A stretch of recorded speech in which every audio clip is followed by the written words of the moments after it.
Hablando de ETFs, la disrupción de los fondos cotizados y también ahora tenemos que hacer un paréntesis, una parte sobre el activo estrella de este 2025. Hablamos del oro, el metal precioso que se revaloriza echando la cuenta de cabeza, recordemos, más de un 55% al calor de las tensiones geopolíticas, pero también de un dólar débil que ha impulsado las compras de este metal precioso que, insistimos, se revaloriza cerca de un 60% en este 2025. Se las prometía muy felices. El año 2024, finalmente, antes de que cumpliéramos la primera mitad de este 2025, ya había superado el rendimiento positivo de 2024. Compras de bancos centrales que también han impulsado a este metal precioso, además de las tensiones geopolíticas, pero también la irrupción de los ETFs, de los fondos cotizados que replican el comportamiento de este metal precioso, ese activo refugio por excelencia que sigue brillando y no ha perdido ni un ápice de su frescura, a pesar de que, insistimos, se revaloriza ya cercano al 58%. Para hablar de ese comportamiento del oro, de las causas, de los motivos que explican este tan bueno rendimiento, y también de esa adopción de ETFs, del metal precioso, hablamos con un testigo de excepción, hablamos con Gustavo Martínez, economista. ¿Qué tal, Gustavo? Buenos días. Muy buenos días, encantado de estar aquí con vosotros y gracias a Xtrackers y DWS por invitarme. El placer es nuestro. ¿Qué explicación tiene esta subida, lo que ha impulsado el metal precioso ya de por sí el año pasado con un grandísimo comportamiento y, sobre todo, qué significa este impulso del oro? Fíjate que yo lo intentaría enfocar por el lado contrario, ¿no? La pregunta que yo me haría es cómo es posible que el oro haya subido tan poco, ¿no? Si tenemos en cuenta los anteriores ciclos del oro, el primer gran ciclo multiplica por 26 en 1971 a 1980, es un ciclo paralelo al que estamos viendo ahora, desde los $35 hasta los $850 que hace un máximo. Luego viene la correspondiente corrección porque no hay ningún activo que pueda escapar a la volatilidad. El segundo gran ciclo del oro nace en el año 2000 y muere en el año 2012 y hace un por 7, ¿no? Y en todos esos ciclos había menos deuda, la deuda estaba menos deteriorada y había menos oferta monetaria, menos cantidad de dólares que podían respaldar producción a futuro, ¿no?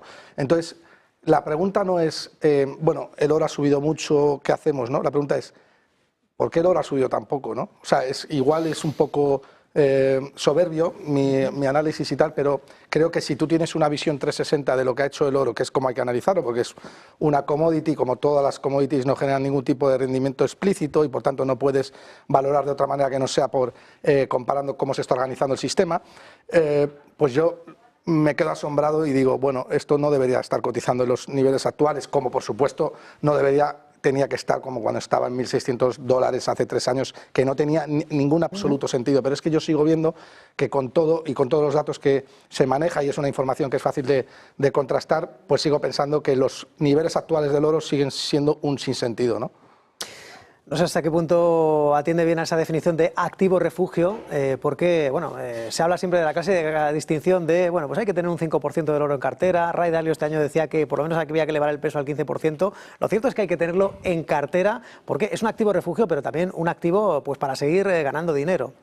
Bueno, es un activo refugio, fíjate qué refugio que te da un 9% nominal desde que se puso fin al Tratado de Bretton Woods y desde que los políticos se dan cuenta de que los grilletes del oro no los pueden seguir teniendo si quieren poder prometer cosas que luego no van a cumplir, que es la tesis del oro. Es decir, alguien tiene que entender que cuando compras oro tienes esa piedra que se va a revalorizar, válgame la expresión de piedra, porque hay un sentido filosófico detrás y es cómo se está organizando el ser humano, ¿no? Y es un sistema en el cual conviven opresores y oprimidos, ¿no?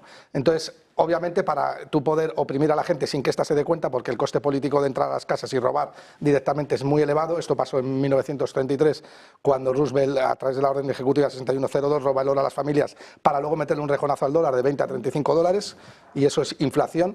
Eso tiene un coste político muy elevado. Por tanto, lo único que te queda es ponerle fin al Tratado de Bretton Woods, a la paridad, para que tú puedas sigilosamente generar inflación sin que la gente se dé cuenta, o haciéndolo y le echas la culpa al empresario, ¿no? Eso es la inflación. La inflación es un robo del patrimonio, un robo de tu tiempo sin que tú te des cuenta. Entonces, claro, ahora cada vez más gente, que en mi opinión sigue siendo muy, muy escasa, pero cada vez más gente se está dando cuenta de que efectivamente el sistema está organizado para que un grupo de gente trate de parasitar a otro grupo de gente. Y la manera de protegerte contra esos impuestos ocultos y que son fáciles de camuflar, como la inflación, es comprar activos reales. Y dentro de los activos reales, aquel que ha demostrado ser más protector contra el sistema, ¿no?, y que ha sido capaz de traficar con valor en el tiempo, es el oro, por sus propiedades y sobre todo por su condición de escasez relativa. Es decir, el oro es una commodity que es económicamente escasa en tanto en cuanto la demanda supera estructuralmente a su oferta. Y además, y lo más importante, es que el oro se termina. La producción de oro mundial se termina. Se estima que quedan unas 50 o 60 mil toneladas por extraer, de las cuales un 10% son completamente marginales, no se puede acceder a ellas, en un contexto donde el ser humano es capaz, con todos los avances tecnológicos, de producir unas 4.000 al año. Es decir, que si los cálculos salen más o menos, las estimaciones te dicen que aproximadamente entre 12 y 15 años el ser humano ya no va a poder producir más oro, salvo que encuentre otras maneras de encontrar oro fuera de la Tierra, ¿no? Fíjate lo que son las cosas. Hace un año justamente, Gustavo, el oro se quedaba un tanto rezagado en detrimento de Bitcoin, que era uno de los activos estrella tras la victoria electoral de Donald Trump, pero han cambiado mucho las tornas en este 2025. Parece que Bitcoin está casi lo comido por lo servido. Esas ganancias que había llegado a ser de más del 30% este año, ya hemos dicho que el oro se revaloriza más de un 50%. No sé si, es una de las preguntas que está en el aire, ¿no?, si Bitcoin puede ser realmente esa alternativa, ese que adquiera un perfil de refugio similar al oro. ¿Está cerca de serlo? ¿Puede llegar a ser algo algún día? A mí, yo he disfrutado mucho esta divergencia entre el oro y Bitcoin este año, porque yo me la esperaba. De hecho, yo hace un año y pico hablaba de oro y Bitcoin, jamás oro-Bitcoin, pero muchos bitcoiners o parte del mercado se pensaba que Bitcoin venía a sustituir al oro.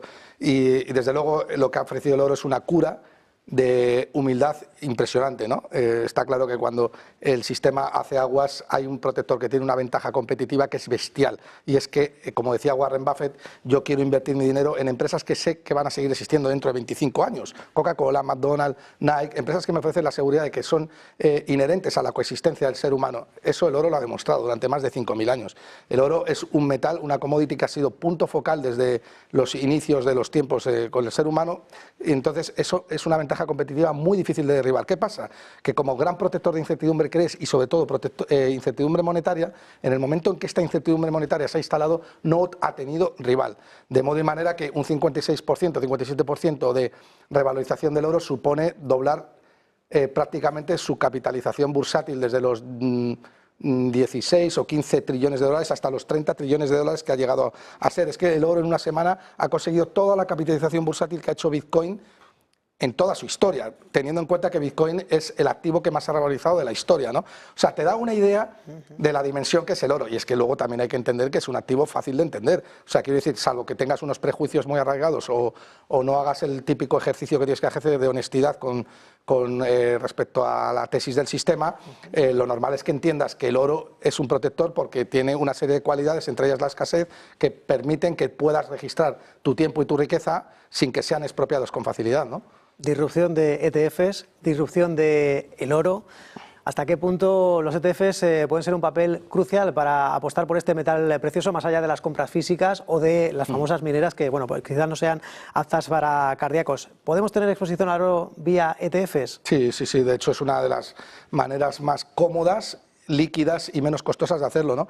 Y de hecho en Estados Unidos pues prácticamente en un año se ha duplicado desde los 100.000 millones de dólares hasta los 250.000 millones de dólares, pero esa es otra de las grandes tesis de inversión del oro actuales, y es que no llega ni al 2% de gestores en Estados Unidos que llevan oro en las carteras, porque es que mucha gente todavía no ha comprendido la tesis del oro. Es que de verdad que yo alucino, muchísima gente no ha entendido la tesis del oro, que lo teníamos en $1.600 la onza hace 3 años y medio, con unos déficits estructurales que son del 7% sobre PIB, de 2 trillones de dólares anuales, de 1 trillón de dólares que solamente se come los intereses de la deuda, y de un sistema que no puede funcionar de otra manera, que es que no sea volviendo esa deuda tan onerosa menos onerosa, ¿no? O sea, realmente el que se pare a pensar un poco en el contexto, en el modelo de organización en el que estamos, sabe perfectamente que el oro es un más los próximos años. Y fíjate que yo podría decir ahora mismo, diga, mira, yo me tiré en estos platos, en este plato de negocio estuve hablando del oro y las mineras 2 años, cuando nadie hablaba de ello, podría decir ahora, mira, yo ya me voy de aquí, ya he aceptado la tesis, ¿para qué voy a seguir jugándomela? Y sin embargo, ahora con más insistencia que nunca, sigo pensando que el oro está al inicio de su tercer gran ciclo alcista. Hemos vivido dos, 1971-1980, 2000-2012 y el que ha empezado en el año 2022, que vamos a ver dónde termina, ¿no? Pues tomemos nota del potencial del oro, de un posible nuevo ciclo alcista, quizá a lo mejor esté por llegar, la disrupción del oro y la disrupción de los ETFs también, el metal precioso contribuyendo a la adopción de este tipo de vehículos, inversores de fondos cotizados, sobre el cual seguimos hablando largo y tendido aquí en Negocios Televisión. Gustavo Martínez, economista, no te despido, te emplazo a que sigas con nosotros para seguir desvelando todas las bondades de los ETFs. Muchas gracias.